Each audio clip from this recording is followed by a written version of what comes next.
बिहार विधानसभा चुनाव की तारीखों का ऐलान। 6 और 11 नवंबर को 2 चरणों में होगा मतदान। 14 नवंबर को होगी मतगणना।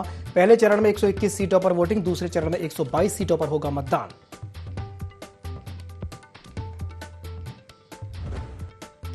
सीएम योगी आदित्यनाथ का वाराणसी दौरा। विद्यार्थियों को लैपटॉप, प्रमाण पत्र और सिलाई मशीन वितरित की। शिक्षा और कौशल विकास पर दिया जोर।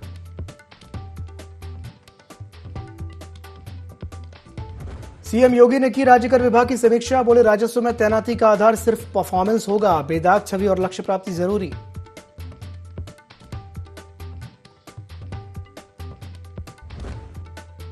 सहारनपुर में पुलिस के साथ मुठभेड़ में बदमाश इमरान ढेर। आरोपी पर था 1 लाख रुपए का इनाम। कागलहेड़ी थानाध्यक्ष भी घायल।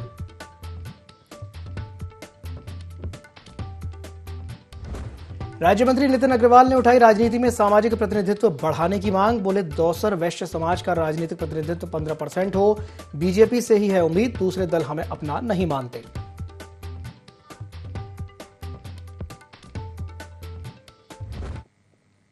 नमस्कार, आईडी 24 में आप सभी का स्वागत है। मैं हूं आपके साथ दिव्यांशु जोशी। बिहार चुनाव की तारीखों का ऐलान हो गया है।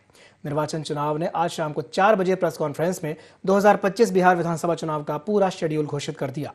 मुख्य निर्वाचन आयुक्त ज्ञानेश कुमार ने चुनाव तारीखों की घोषणा करते हुए कई महत्वपूर्ण जानकारियां दी।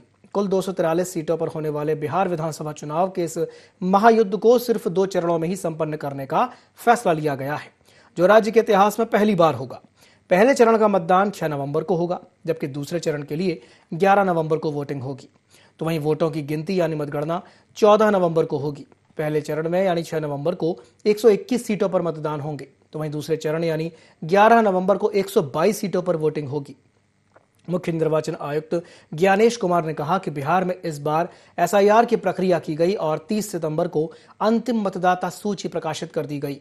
ज्ञानेश कुमार ने यह भी कहा कि इस बार चुनाव न सिर्फ बिहार के मतदाताओं के लिए सुगम होंगे, बल्कि शांतिपूर्ण और पूर्ण पारदर्शी ढंग से कराए जाएंगे। इसके लिए चुनाव आयोग ने सभी राजनीतिक दलों, प्रशासनिक अधिकारियों के साथ बैठक करके महत्वपूर्ण सुझाव लिए हैं। साथ ही कहा कि बिहार में कुल 243 विधानसभा सीटें हैं, जिनमें 203 सामान्य सीटें हैं, 2 एसटी और 38 एससी सीटें हैं।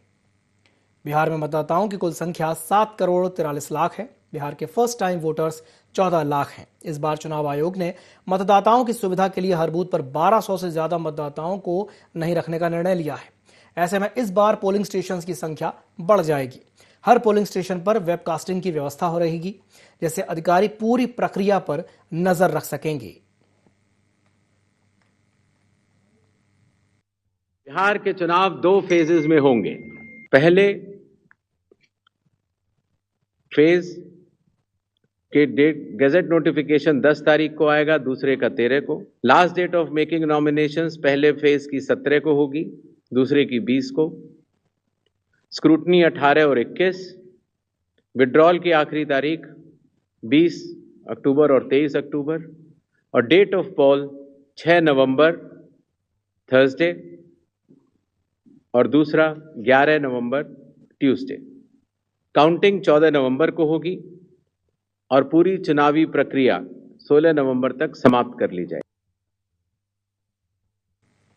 वाराणसी में योगी सरकार ने विद्यार्थियों को बड़ी सौगात दी है। विद्यार्थियों को प्रमाण पत्र, लैपटॉप और सिलाई मशीनें वितरित की गई हैं। मुख्यमंत्री योगी आदित्यनाथ ने इनका वितरण किया है। शिक्षा और कौशल विकास को बढ़ावा देना इसका उद्देश्य है।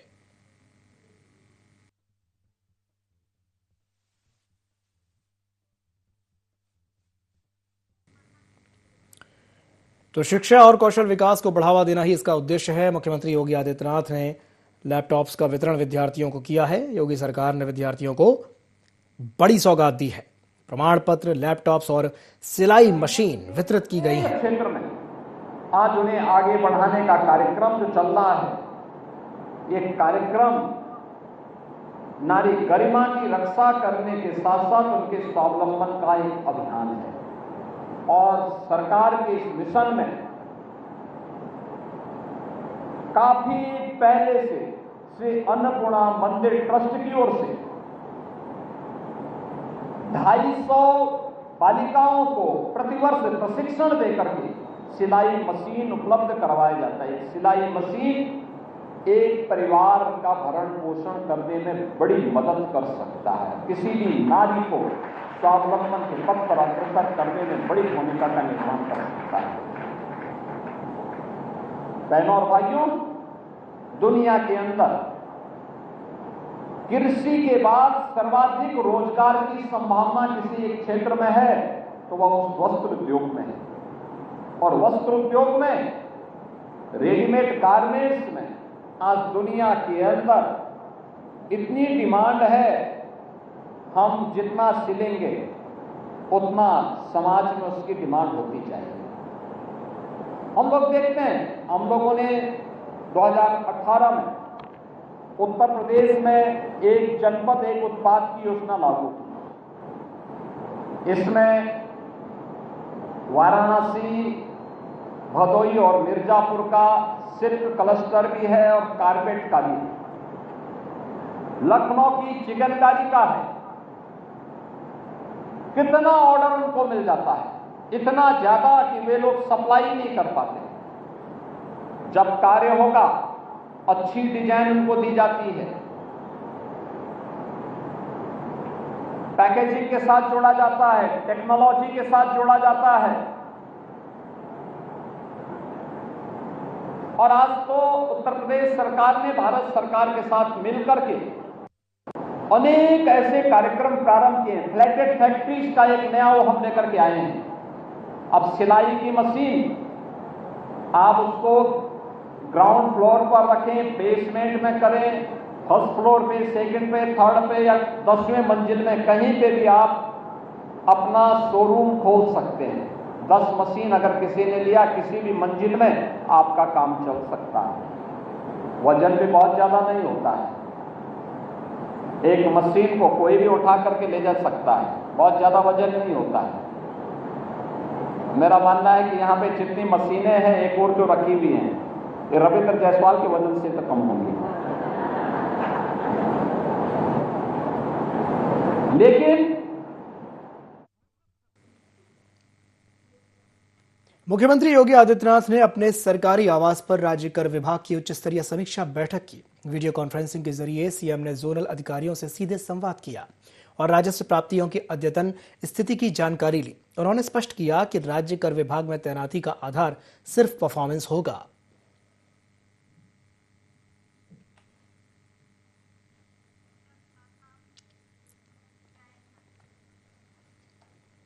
अगली खबर रायबरेली से है, जहां पुलिस ने हत्याकांड का खुलासा करते हुए 2 महिलाओं समेत 5 अभियुक्तों को गिरफ्तार किया है। ये मामला लालगंज कोतवाली क्षेत्र के टटियापुर गांव का था, जहां पर 1 अक्टूबर की रात हुई महिला प्रमिला देवी के हत्याकांड का खुलासा करके 5 आरोपियों को गिरफ्तार किया गया है।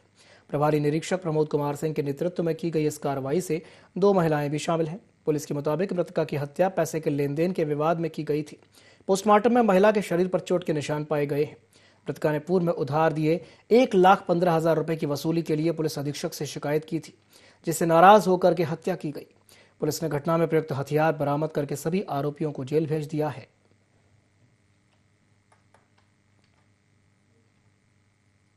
लालगंज के अंतर्गत ग्राम टटियापुर मजरे बसंतपुर कटैया में एक महिला की धारदार हथियार से जो है हत्या कर दी गई थी, जिसके संबंध में थाना लालगंज में सुसंगत धाराओं में 4 नामजद अभियुक्तों के खिलाफ जो है मुकदमा पंजीकृत किया गया था। विवेचना के क्रम में जो है इन 4 अभियुक्तों की गिरफ्तारी की गई है, जिनके नाम क्रम में शिवम लोधी, अमर बहादुर, श्रीमती गुड्डी पत्नी अमर बहादुर और मनीष लोधी है। तथा साथ ही विवेचना के क्रम में एक अन्य अभियुक्ता जिसका नाम धुन्नी देवी पत्नी सदाशिव है, इनकी गिरफ्तारी भी की गई है। अभियुक्तों के पास से एक कुल्हाड़ी तथा एक डंडा बरामद हुआ है, जिसका इस्तेमाल उन्होंने महिला की हत्या करने के लिए जो है इस्तेमाल किया था। इनकी गिरफ्तारी करके इनको जो है न्यायालय के समक्ष पेश करके नियमानुसार जिला कारागार भेजा जा रहा है और अग्रिम विधिक कार्रवाई कराई जा रही है। अगली बड़ी खबर रायबरेली से है, जहां पर एक तेज रफ्तार डीसीएम ने बाइक सवार 2 युवकों को रौंद दिया। इस हादसे में दोनों की मौके पर ही दर्दनाक तरीके से मौत हो गई है। मृतक राम कृपाल और कमलेश सैनी गोसाईगंज के रहने वाले बताए जा रहे हैं। हादसे के बाद डीसीएम चालक वाहन समेत फरार हो गया। सूचना पर पहुंची पुलिस ने शवों को कब्जे में ले लिया। बछरावा थाना क्षेत्र के थुलैंडी के पास यह हादसा हुआ था। तो यह बड़ी खबर है उत्तर प्रदेश के रायबरेली से, जहां एक तेज रफ्तार डीसीएम ने बाइक सवार 2 युवकों को बुरी तरह से रौंद दिया। इस हादसे में दोनों की मौके पर ही दर्दनाक तरीके से मौत हो गई। मृतक राम कृपाल और कमलेश सैनी गोसाईगंज लखनऊ के रहने वाले थे। हादसे के बाद डीसीएम चालक वाहन समेत फरार हो गया। सूचना पर पहुंची पुलिस ने शवों को कब्जे में ले लिया है। बछरावा थाना क्षेत्र के थुलेंडी के पास यह हादसा हुआ था। तो ये बड़ी खबर है उत्तर प्रदेश के रायबरेली से।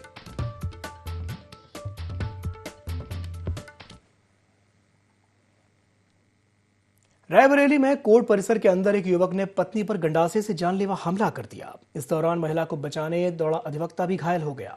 महिला को गंभीर हालत में जिला अस्पताल में भर्ती कराया गया है। इस घटना से अदालत की सुरक्षा व्यवस्था पर भी सवाल उठ रहे हैं।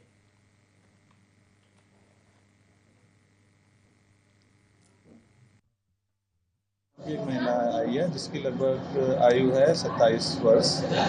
इसको सर पे चोट लगी हुई है। जो बयान मिले हैं अभी तक उसके हिसाब से शायद पति ने मारा है। सर पे चोट लगी हुई है। ये महिला है, ये मेरे पास आज पहली बार आई थी। इसका पति से अपना कोई विवाद था। 8 से 10 साल पहले लगभग शादी हुई थी, साथ में रह रहे थे। विगत 2.5 वर्ष से ये लोग अपना अलग अलग रह रहे थे। साहब हमको तलाक करवाना है। हमने कहा ठीक है। तो मैंने इससे पूछा कि क्या आपके पति भी तलाक कराना राजी हैं? तो इसने कहा जी हम राजी हैं, हम पत्नी दोनों लोग राजी हैं। इसका पति कलेक्ट्रेट परिसर किसी वकील साहब के पास आया था, जिनको भी मैं नहीं जानता हूँ। तो ये बैठा नहीं, कहा कि ठीक है खड़े। ये इसी महिला के पीछे ही, अपनी पत्नी के पीछे ही खड़ा रहा। उसने फरसा निकाला, उसके सर पे चोट मार दी। 2 बच्चे, एक बेटा और एक बेटी। बेटा जो है वो खुद इनके मायके से जो है जबरदस्ती ले गया था, और लड़की इस समय आज इसके साथ। उन्नाव में औरास थाना क्षेत्र के मर्दनखेड़ा गांव में पुरानी रंजिश के चलते एक युवक की लाठी डंडों से पीट कर हत्या कर दी गई। मृतक का नाम करण बताया जा रहा है। युवक देवतारा गांव स्थित एक मोबाइल की दुकान पर गया था, जहां 4 लोगों ने उस पर अचानक हमला कर दिया। हमलावरों ने उसे बेरहमी से पीटा, जिससे करण गंभीर रूप से घायल हो गया। परिजन उसे तुरंत सीएचसी औरास ले गए, जहां डॉक्टर ने उसे मृत घोषित कर दिया। पुलिस ने एक आरोपी को गिरफ्तार कर लिया है, जबकि उसके साथियों की तलाश जारी है।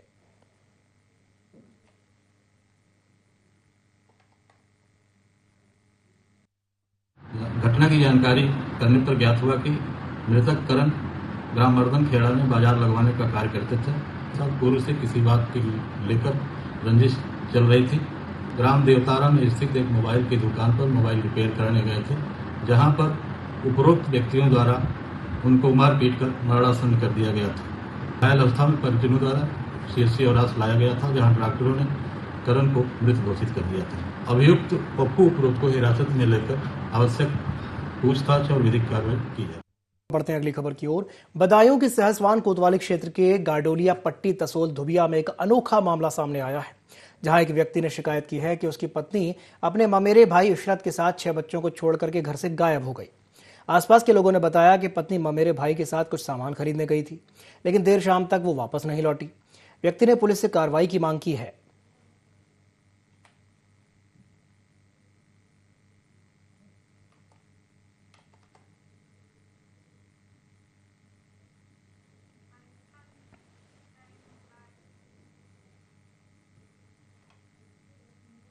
उन्नाव में अब ड्राइविंग लाइसेंस बनवाने की प्रक्रिया और भी सख्त हो गई है। लर्निंग या स्थायी लाइसेंस के लिए आवेदन करने वाले सभी लोगों को मेडिकल परीक्षण अनिवार्य रूप से कराना होगा।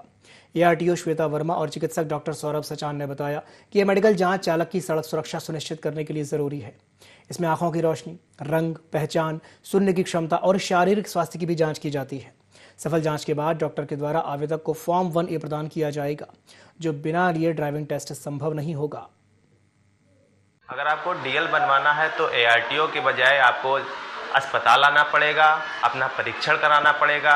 इस वक्त हमारी मौजूदगी अचलगंज सीएचसी में डॉक्टर सौरभ सचान के साथ है, जो कि अपॉइंट किए गए हैं नेत्र और डीएल बनाने के लिए, परीक्षण के लिए। उनसे हम बातचीत करेंगे और जानेंगे क्या परीक्षण होते हैं, क्या क्या परीक्षण होते हैं डीएल बनवाने के लिए। सर, डीएल बनवाने के लिए किस तरह से लोग परीक्षण करवाते हैं, किस तरह क्या प्रोसेस है उसका? डीएल बनवाने के लिए एआरटी ऑफिस से फॉर्म आता है, वो फॉर्म लेके यहाँ आना होता है या डिस्ट्रिक्ट जाना होता है। उसमें आपको आई विजन करानी होती है और बॉडी में कोई डिफेक्ट है कि नहीं है ये देखना होता है। आई के लिए आई ऑटोमेटिक्स पास जाते हैं, उसके बाद हम उसको ओके करते हैं। उसमें विजन आपकी 6/12 कम से कम 1 आँख की होनी चाहिए और फील्ड जो विजन फील्ड है 120 की होनी चाहिए और बॉडी में कोई डिफेक्ट ना हो। और मेनली कलर ब्लाइंडनेस के लिए देखते हैं कि कम से कम रेड, ग्रीन और येलो या ऑरेंज कलर आदमी पहचान पा रहा है कि नहीं पहचान पा रहा है। तो माइल्ड टू मॉडरेट अगर डिफेक्ट है विजन का तो भी हम ओके होता है कलर में। बहुत लोगों के चश्मा लगा होता है, उसमें क्या? हाँ, चश्मा अलाउ है, लेकिन चश्मे के बाद कम से कम एक आँख की विजन 6/12 होनी चाहिए। क्योंकि फीस बढ़ती है क्या? नहीं, अभी कोई यहाँ पे फीस नहीं है इसके लिए।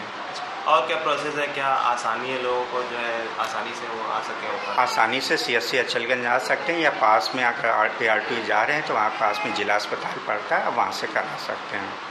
ठीक है, उसके बाद भी अगर वहाँ से लोग नहीं हो पाते तो यहाँ आते तो हम 3 बजे 4 बजे तक उसको कर देते हैं। कितने डॉक्टर अपॉइंट किए गए हैं? जिले में 2 लोग हैं, एक हम CSC से हैं, डिस्ट्रिक्ट से हैं। तो हम लोग 6 दिन मतलब हॉलीडे छोड़ के सारे दिन हम अवेलेबल रहते हैं और इनका करते हैं। तो ये थे हमारे साथ डॉक्टर सौरभ सचान, जिन्होंने बताया कि DL अगर बनवाना है तो नेत्र परीक्षण और फिजिकल टेस्ट देना होगा, जिसके बाद आपका DL जो है बनेगा, और जो परीक्षण के लिए है जो आपका मेडिकल सर्टिफिकेट बनेगा वो यहाँ से बनेगा। उन्नाव से IND के लिए मैं राजेंद्र कश्यप। अगर आपको बुलंदशहर के कोतवाली देहात क्षेत्र के वलीपुरा गांव में नाबालिग छात्रा से छेड़छाड़ और मोबाइल नंबर मांगने के आरोप में एक युवक को सजा के तौर पर गंजा कर दिया, जिसका वीडियो भी सोशल मीडिया पर वायरल हुआ। SSP ने इस वायरल वीडियो की जांच के आदेश दिए हैं और उचित कार्रवाई का भरोसा दिलाया है।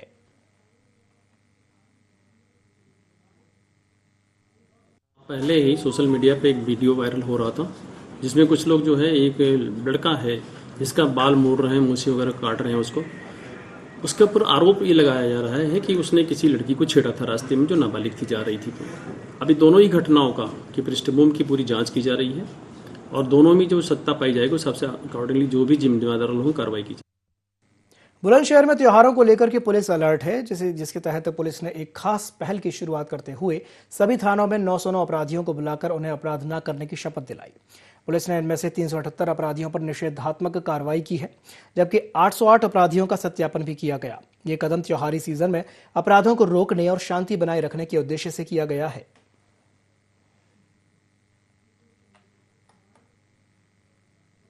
घंटे में जनपद में एक अभियान चलाया गया था, जिसमें बॉडी ऑफेंसेस से संबंधित अपराधियों का जो जघन्य प्रकार के अपराधों में पिछले 10 वर्षों में संलिप्त रहे हैं, उनकी सूची बना करके इनका सत्यापन किया गया। उस सत्यापन क्रम में इनको थाने पे लाया गया और उनसे डिटेल पूछताछ भी की गई है। इनके इस वक्त आय के स्रोत क्या चल रहे हैं, धंधे क्या चल रहे हैं इनके। तो इस प्रकार जनपद में करीब 909 अपराधी निकले जिनके सत्यापन किया गया।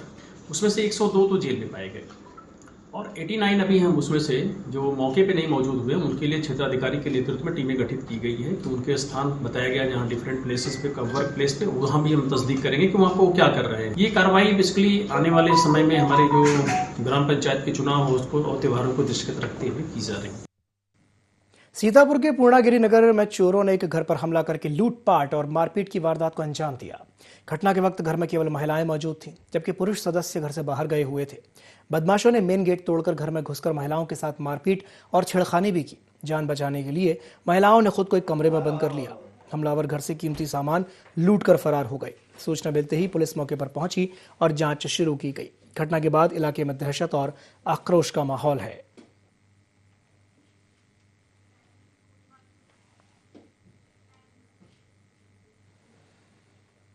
सोनभद्र में संचारी रोग नियंत्रण अभियान रैली निकाली गई, जिसे CDO जागृति अवस्थी ने हरी झंडी दिखा करके रवाना किया। CDO ने कहा कि मलेरिया, डेंगू, डायरिया जैसी बीमारियों से बचाव के लिए लोगों को स्वच्छता और जागरूकता पर ध्यान देना होगा। यह अभियान 31 अक्टूबर तक जिले भर में चलेगा। 11 विभागों के समन्वय से यह अभियान संचालित हो रहा है, जिसका असर भी दिख रहा है।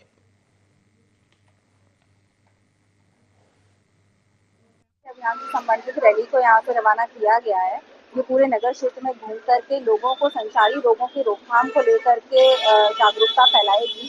मुख्य रूप से इसमें सफाई की महत्वता को समझाया जाता है कि अपने घर के आसपास सफाई रखें, पानी को जमा ना होने दें, अपनी पर्सनल हाइजीन को प्रैक्टिस करने के लिए कि जो व्यक्तिगत साफ सफाई, हाथ धोने को लेकर के, मास्क लगाने को लेकर के, जो भी इन तरह की चीजों को बताया जाएगा, जिससे जितने भी ये समाज में संचारी रोग फैलने की जितनी घटनाएं हैं उनको कम किया जा सके। साल में 3 बार जो है विशेष संचारी अभियान चलाया जाता है और उस क्रम में तीसरा जो है संचारी अभियान ये चल रहा है। इसका मूल उद्देश्य होता है कि जनता के अंदर संचारी रोग के प्रति जागरूक किया जाए।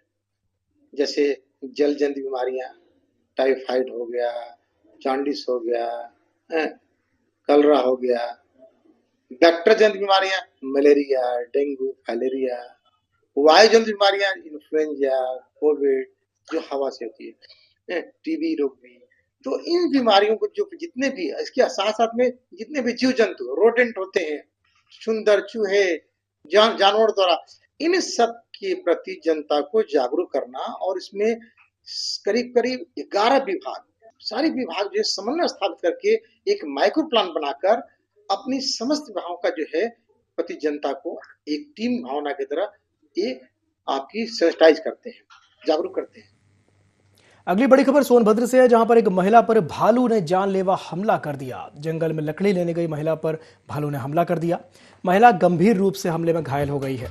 शोर शराबा सुनकर के मौके पर स्थानीय लोग पहुंचे। आनन फानन में परिजनों ने महिला को अस्पताल में भर्ती करा दिया। रॉबर्ट्सगंज कोतवाली क्षेत्र के सुकृत की एक घटना बताई जा रही है। तो ये बड़ी खबर है यूपी के सोनभद्र से, जहां पर एक महिला पर भालू ने अचानक ही जानलेवा हमला कर दिया। महिला जंगल में लकड़ी लेने गई थी। महिला गंभीर रूप से घायल हो गई है। शोर शराबा सुनकर के लोग मौके पर पहुंचे और आनन फानन में परिजनों ने उस महिला को अस्पताल में भर्ती करा दिया। रॉबर्ट्सगंज कोतवाली क्षेत्र के सुकृत की एक घटना बताई जा रही है।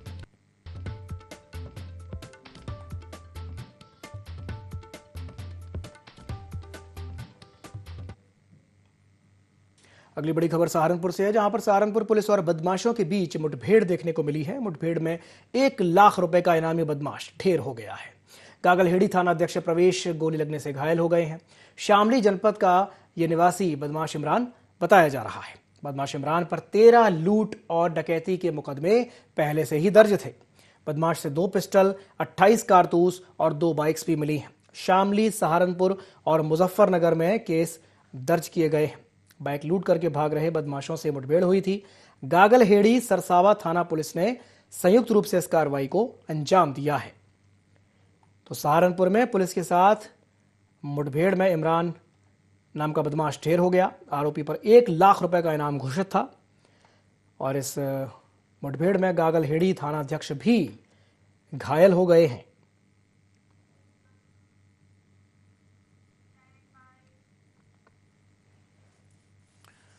बढ़ते हैं अगली खबर की ओर, जो कि रायबरेली से है, जहां पर पुलिस ने हत्याकांड का खुलासा करते हुए 2 महिलाओं समेत 5 अभियुक्तों को गिरफ्तार किया है। यह मामला लालगंज कोतवाली क्षेत्र के टटियापुरा गांव का था, जहां पर 1 अक्टूबर की रात हुई महिला प्रमिला देवी हत्याकांड का खुलासा कर 5 आरोपियों को गिरफ्तार किया गया है। प्रभारी निरीक्षक प्रमोद कुमार सिंह के नेतृत्व में की गई इस कार्रवाई में 2 महिलाएं भी शामिल हैं। पुलिस के मुताबिक मृतका की हत्या पैसे के लेन देन के विवाद में की गई थी।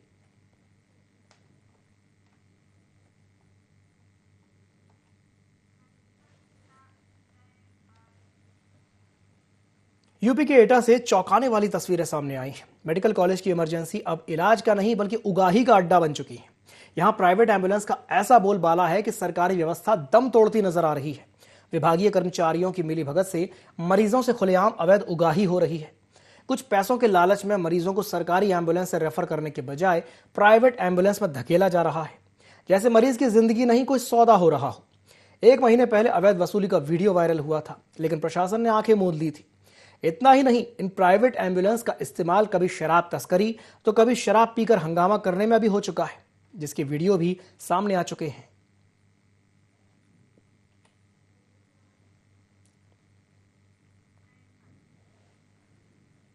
एटा के अलीगंज रोड स्थित मंडी समिति परिसर में देर रात भीषण आग लगने से हड़कंप मच गया।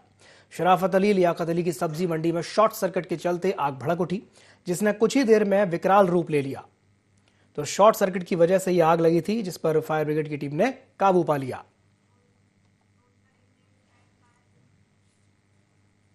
इसी के साथ बुलेटिन में फिलहाल के लिए इतना ही। दीजिए इजाजत, नमस्कार।